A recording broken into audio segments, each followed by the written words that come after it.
Hello, hello, hello. Welcome, everybody. This is your host, Carson Herlean, to your favorite money podcast, Generational Gains, where my dad and I talk about business ownership, entrepreneurship, real estate investing, and all around money from our two different perspectives. And today is just going to be me talking to you guys today about life insurance. I love talking about banking. The banking conversation is extremely important, and there's a lot of different things I like to add and different perspectives I like to bring that the typical financial advisor or the typical financial conversation won't have. And so today, I want to talk about banking.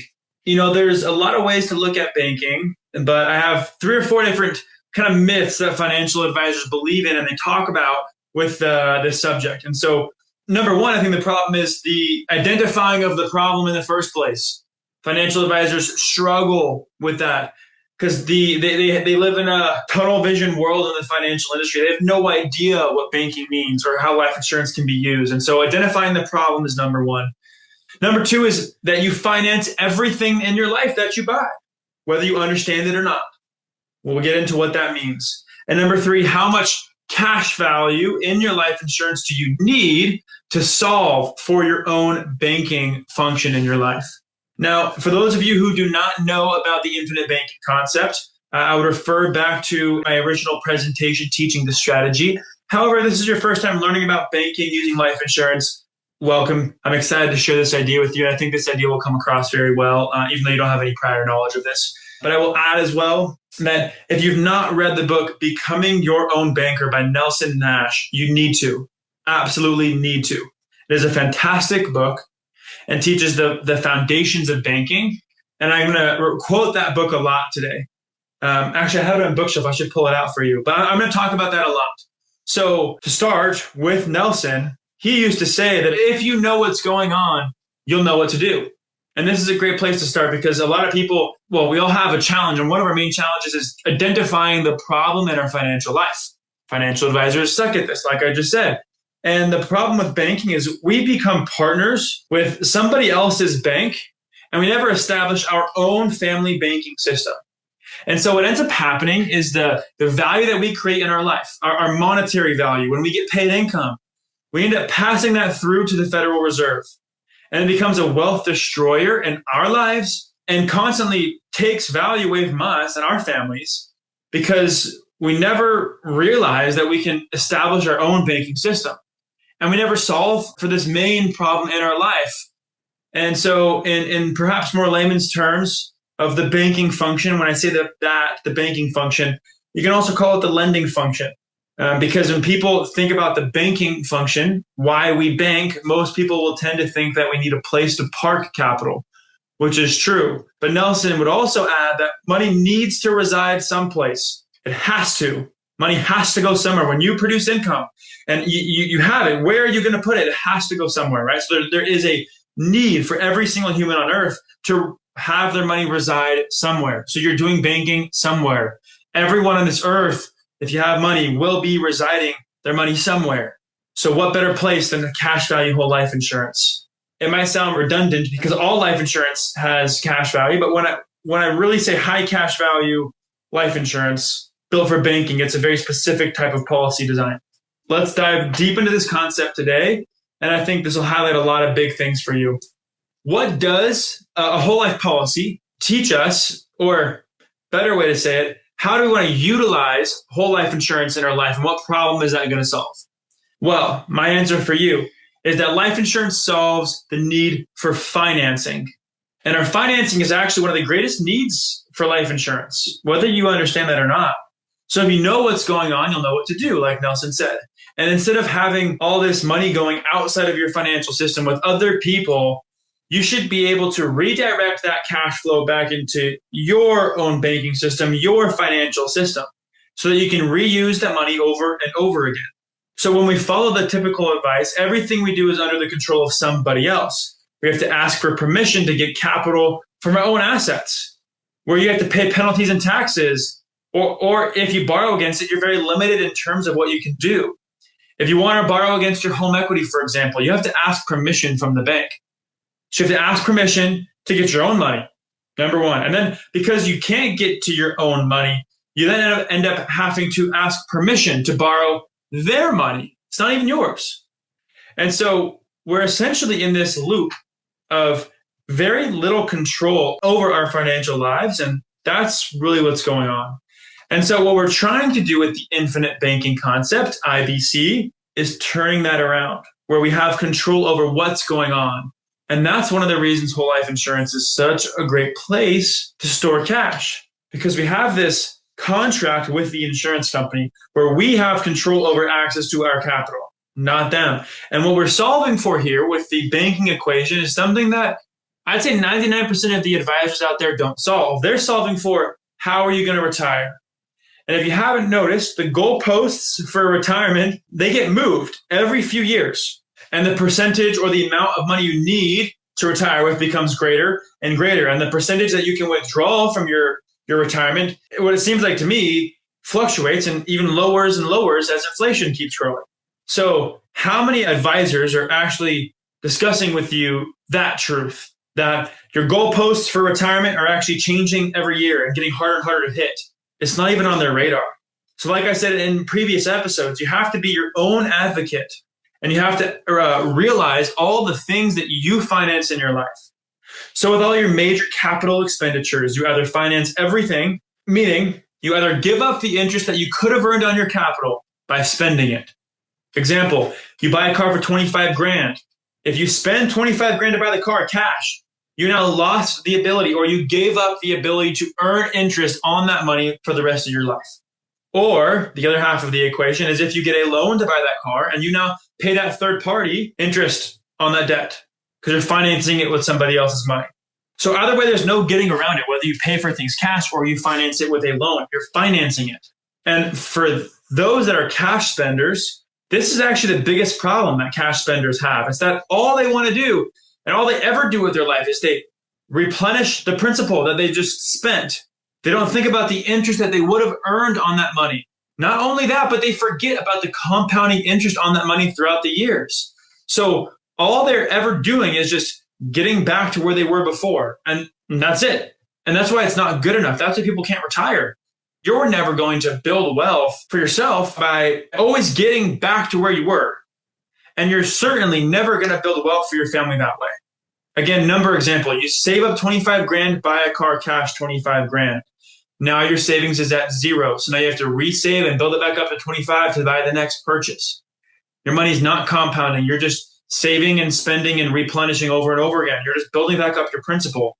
So we need a better place to park our money and a better place to finance everything. And if we know we have to finance everything, then if you realize that and you realize what you actually need to do, you need to finance everything through your banking system.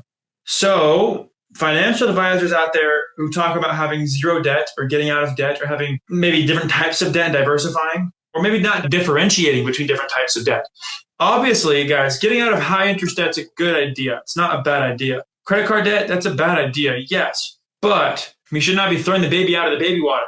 Certain types of debt, when used correctly, help us create that tailwind behind us so that we'll talk about this in a little bit, but this will propel you through your financial life. So that way you're not always starting back at zero. So if you were able to borrow against a policy and pay it back, you're now not back at zero. You still have the original amount growing inside of your policy. And if you are going to finance something with the bank, you could finance it through yourself, paying yourself back. And again, if you buy something cash, I guess it's not necessarily horrible. It's better than paying interest to somebody else. But you're not implementing banking in your life and you're kind of banking with somebody else. So what if you had a system that every time you use your money, you weren't depleting it, you were leveraging it so that the cash never stopped growing on the back end. And so anytime you have a large expense or an investment, when you replenish the cash, and what I mean from the life insurance perspective is you pay back the policy loan, you have what that money would have grown to at the end of that process instead of starting back at zero. It just comes down to a decision of, do you want to be strategic with your capital or not? And you have to start somewhere. And so the decision is, do I want to start the process of infinite banking or not? And if not, no problem. I'm not here to admonish you. But if you want to start being strategic with your capital and getting more than what you can do by spending cash or using other people's debt, then you have to start looking at banking like a business, or actually just looking at where you save and turning that into kind of a business model, that perspective of this is a place I need to control and I need to run like a business. And so if you're a real estate investor too, there's a lot of you who listen to this podcast, the cash you save up to buy a property is not firing on all cylinders while it's sitting in the bank. The notion that infinite banking must immediately be fully optimized without an initial period of lower returns is just noise. The only decision is whether or not to begin the process. That is it. Everything you buy has a lot of factors to it, but it's a very simple concept. And you either are going to do it or you're not going to. That's all it boils down to. And I'll add that I think for me, it comes down to your system of values, whether or not you're going to start something. Because if you're chasing a yield or you're chasing the next great investment, this is not going to be a priority for you, because it goes back to identifying the problem. You really haven't identified the problem in your life if you think that you can chase the next investment to get ahead. There's always going to be an investment opportunity out there. Every single day of your life, there'll be something you can invest in. So think about your system of values. Think about the foundation you want to set financially. Why don't we have a foundation financially? You just put into a 401k and hope and pray it works. Where's the foundation in that? Recognize the problem that exists financially in your life.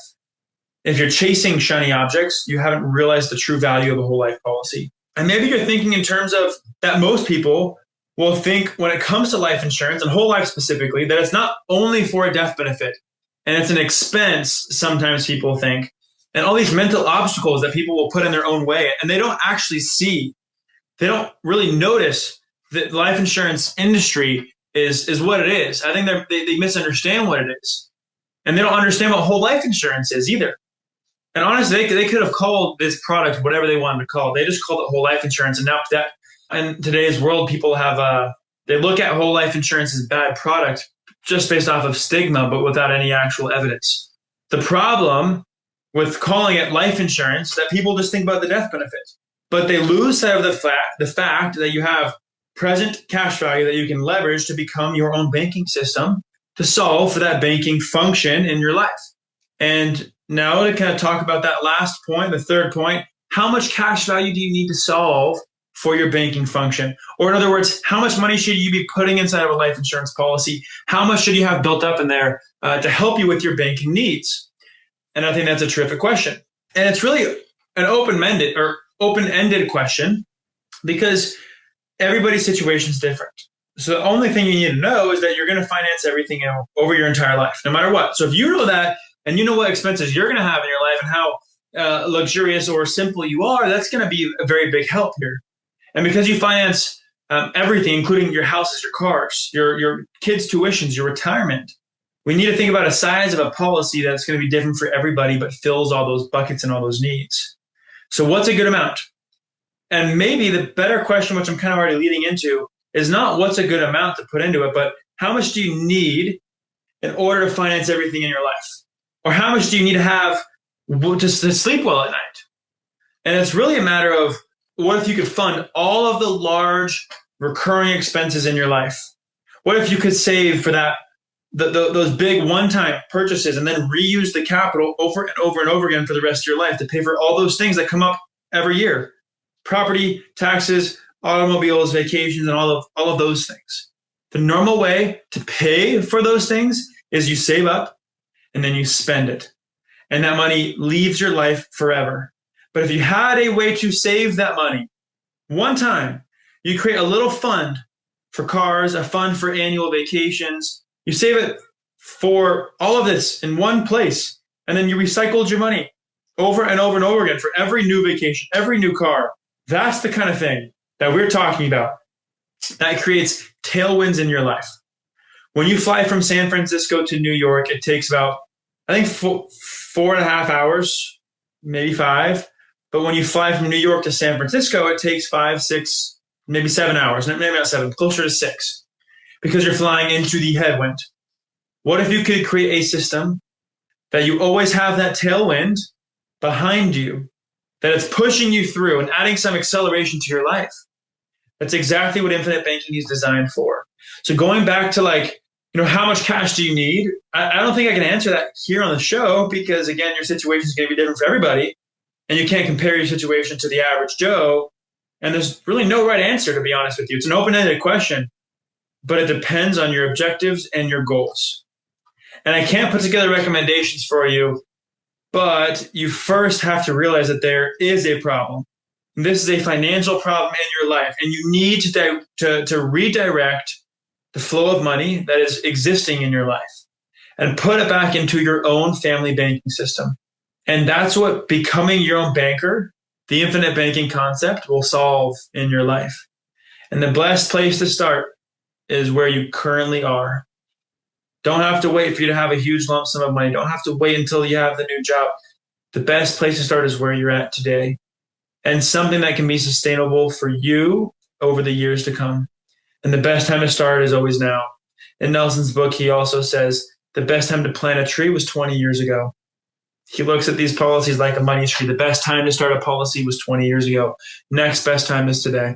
Thank you guys for listening. I appreciate you. I'll see you on the next one.